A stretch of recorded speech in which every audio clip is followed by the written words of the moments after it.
ఈరోజండి చాలా మందికి మోకాళ్ళ నొప్పులు అండ్ షోల్డర్ పెయిన్ ఉంటది. అంటే బైక్ మీద ఎక్కువగా నడిపిస్తా ఉంటారు గదా! వాళ్ళందరికీ ఈ ప్రాబ్లమ్ వస్తా ఉంటది. మెడ నొప్పులు గూడా ఉంటాయి. సో, దీనికి మన ఇంట్లో మామూలుగా బయట కూడా దొరుకుతది ఇది. మనకు తెలుసు ఈ ఆకు గురించి తమలపాకు అండ్ కొన్ని ఇంగ్రీడియెంట్స్ ఉన్నాయి. దీన్ని నేను చెప్పినట్టు షూర్‌గా మీరు వాడగలిగితే మీకు మెడ నొప్పులు గానివ్వండి, మోకాళ్ళ నొప్పులు గాని ఈజీగా వెళ్ళిపోతాయని చెప్పేసి అంటున్నారు సారు. సో, ఈ విషయాలను తెలియజేయడానికి మనతో పాటు ఉన్నారు MD Ayurveda doctor T. Mahesh Babu గారు. సో, సార్ ద్వారానే అసలుకి ఈ రెమెడీని మనం ఎలా ప్రిపేర్ చేసుకోవాలి? ఎలా మనం అప్లై చేసుకుంటే ఈ ప్రాబ్లమ్ నుంచి మనం బయటపడతామో తెలుసుకుందాం. నమస్తే సార్. నమస్తే అండి. సార్ చాలామంది మోకాళ్ళ నొప్పుల ప్రాబ్లమ్ అయితే మనం కామన్‌గా వింటా ఉంటాం. అట్ ద సేమ్ టైమ్ చాలా కొంతమంది బైకులు ఎక్కువగా నడిపే వాళ్ళలో ఈ షోల్డర్ పెయిన్ మనం చూస్తూ ఉంటాం. సో, ఈ షోల్డర్ పెయిన్‌కి చాలా చక్కటి రెమెడీ ఉంది అని చెప్పేసి అంటున్నారు. సో, అది ఎలా మనం ప్రిపేర్ చేసుకోవాలి? సో, ఇప్పుడు నేను చెప్పబోయేది బెస్ట్ రెమెడీ దేనికంటే మోకాళ్ళ నొప్పితో పాటుగా ఈ రోజుల్లో బైక్ ఎక్కువ ట్రావెల్ చేసేవాళ్ళు, లేదా ఇప్పుడు మెట్రోలో వాటిలో కూడా చాలాసేపు చెయ్యి ఇలా పట్టుకుని కంటిన్యూగా ట్రావెల్ చేసే వాళ్ళకి ఏంటంటే ఆ భుజం నొప్పి అనేది కలుగుతుంది. Okay sir. అది కాకుండా మనం సిస్టమ్ దగ్గర ఎక్కువసేపు కూర్చుని అంటే ఇర్రెగ్యులర్ పోస్చర్, మనం కూర్చునే విధానంలో కూడా తేడా ఉండి ఆర్ పిల్లో పరంగా ఏమైనా ప్రాబ్లం ఉంటే కూడా మెడ నొప్పి వస్తూ ఉంటుంది. అండ్ షుగర్ కంట్రోల్ లేకపోవడం వల్ల కూడా ఏమవుతుందంటే ఈ భుజం నొప్పి, భుజం ఎత్తలేకపోవడం ఇవి జరుగుతాయి.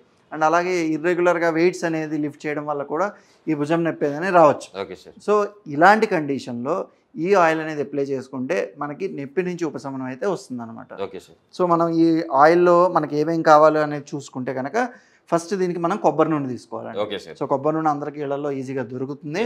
అండ్ ఇంకోటి ఏంటంటే మనకి బాగా తమలపాకు ఒకటి ఉంటుంది కాబట్టి ఈ తమలపాకుల్ని ఒక 5 నుంచి 6 తీసుకుని ఒక రసం లాగా చేసుకోవాలి. Okay sir. ఓకే, అంటే నేను చిన్న బాటిల్ ఒక ఆయిల్ ప్రిపేర్ చేసుకోవడం వరకు చెప్తున్నాను. సో మనకి ఎంత అవసరం అనుకుంటే దాన్ని బట్టించి తీసుకోవాలి. సో ఒక 6 లీవ్స్ తీసుకుని మనం ఇది జ్యూస్ చేసుకోవాలండి. నెక్స్ట్ అలాగే మునగాకు. సో మనకి ఇక్కడ మునగాకు పొడి ఉంది. ఈ మునగాకు పొడిని మనం నీళ్ళల్లో కలుపుకుని వాడచ్చు, లేదా మునగాకు డైరెక్ట్గా దొరికితే కనుక మునగాకుని మనం రసం కూడా తీసుకోవాలండి. సో అదే విధంగా కనుక ఉల్లిపాయలు, సో ఉల్లిపాయలు తీసుకుని ఈ విధంగా పేస్ట్ లాగా చేసుకోవాలి. సో గుజ్జు అనమాట. సో ఇంకొకటి ఎలోవెరా. సో మనకి ఎలోవెరా అందరికీ తెలుసు. సో ఈ లోపల గుజ్జు ఏదైతే ఉంటుందో దాన్ని మనం గుజ్జుని ఒక పేస్ట్ లాగా చేసుకుంటాం ఇలాగా. సో ఇప్పుడు ఇవన్నీ మనకి సులువుగా ఈజీగా దొరికేవి. సో మనం ఏం చేయాలంటే ఇప్పుడు ఈ కొబ్బరి నూనెలో కొంచెం బాయిల్ చేసి ఇవి ఒక్కొక్కటిగా యాడ్ చేసుకుని, అయితే ఇందులో కరెక్ట్గా మోతాదు అన్నట్టుగా తెలుసుకుంటే కనుక 5 నుంచి 6 ఆకుల రసం ఎంత వస్తుందో అంతవరకు చాలు.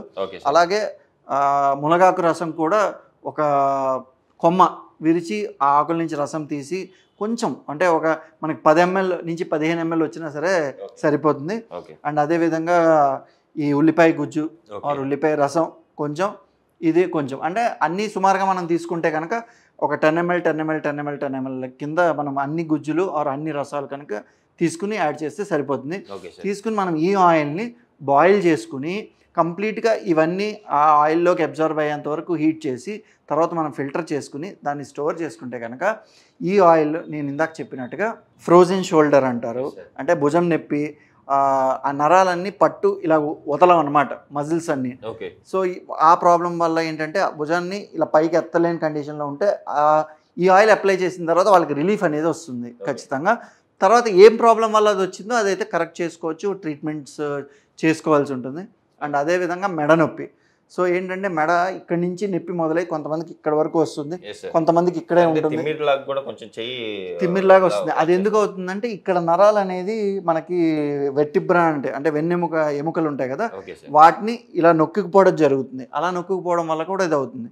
సో ఇది రాసుకోవడం వల్ల ఏంటంటే మనకి ఆ నొప్పి అనేది తగ్గి ఉపశమనం వస్తుంది.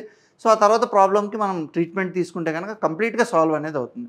అండ్ అదేవిధంగా మోకాళ్ళ నొప్పులకు కూడా ఇది రాసుకుంటే ఉపశమనం అనేది కలుగుతుంది. సార్ దీంతో పాటు అది ఇప్పుడు మనం ఎలా ప్రిపేర్ చేసుకోవాలి సార్?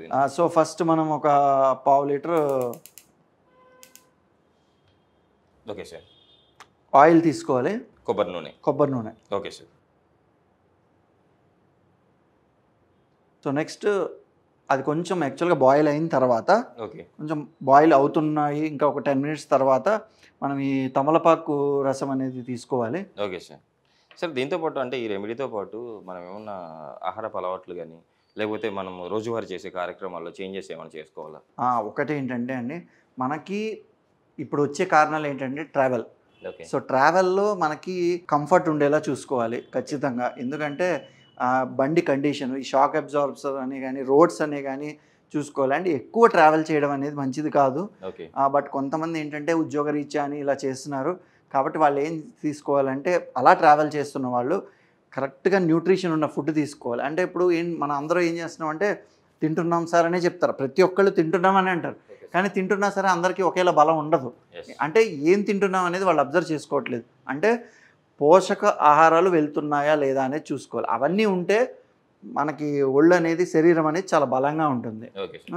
సో దాంతోపాటు ఏంటంటే, ఇంకా సిస్టమ్ గురించి చెప్పాలంటే, వర్క్ చేసే దాంట్లో ఒక 20 నిమిషాలు వర్క్ చేసి ఒక్క 5 నిమిషాలైనా లేచి నించుని తిరగడం అలా చేస్తే, మళ్ళీ కూర్చుని వర్క్ చేయడం వల్ల ఏమవుతుందంటే బాడీ అనేది రిలాక్స్ అయ్యి మళ్ళీ సెట్ అవ్వడానికి ఇది ఉంటుందన్నమాట.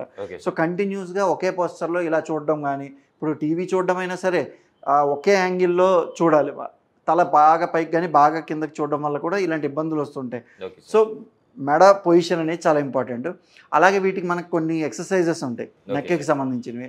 సో యోగాలో కానివ్వండి, ఆర్ ఎక్సర్సైజెస్ పరంగా కానీ ఈ మెడకి, నరాలకి, మెడ కండరాలకి సంబంధించిన ఎక్సర్సైజెస్ ఒకటి ప్రాక్టీస్ చేసి, ఫుడ్ అనేది కరెక్ట్గా మంచిగా పోషకాన్ని తీసుకుని, అలాగే కాల్షియం అనేది, విటమిన్ డి అనేది చాలా అవసరం కాబట్టి అవి తీసుకుంటే కనుక, పాలు అనేది ఒకటి బాగా తీసుకోవాలి.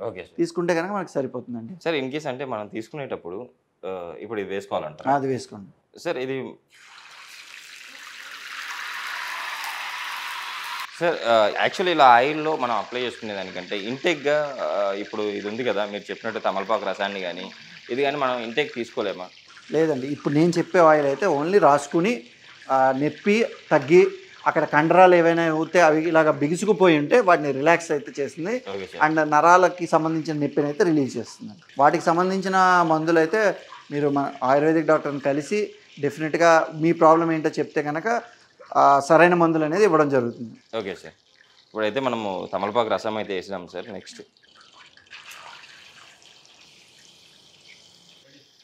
ఇది మునగాకు పేస్ట్. Okay sir. ఎలోవెరా గుజ్జు కూడా వేసుకోవాలి. సో ఇవన్నీ కూడా మనం ఏవైతే ఇప్పుడు ఎలోవెరా గుజ్జు కానివ్వండి, ఓకే సార్, లేదా మునగాకు నుంచి తీసిన రసం, ఇవన్నీ మనం కలిపేసుకుని ఒక పేస్ట్ లాగా, మిక్సీ లాగా పట్టేసి ఒక జ్యూస్ లాగా చేసి అదంతా ఒకసారి వేసినా కూడా మనకి అవుతుంది.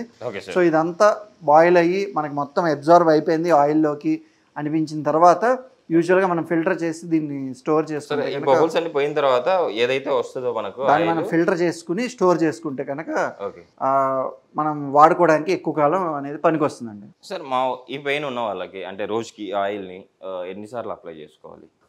మామూలుగా అయితే మేము పేషెంట్లకి 2 సార్లు అప్లై చేసుకోమని చెప్తాము.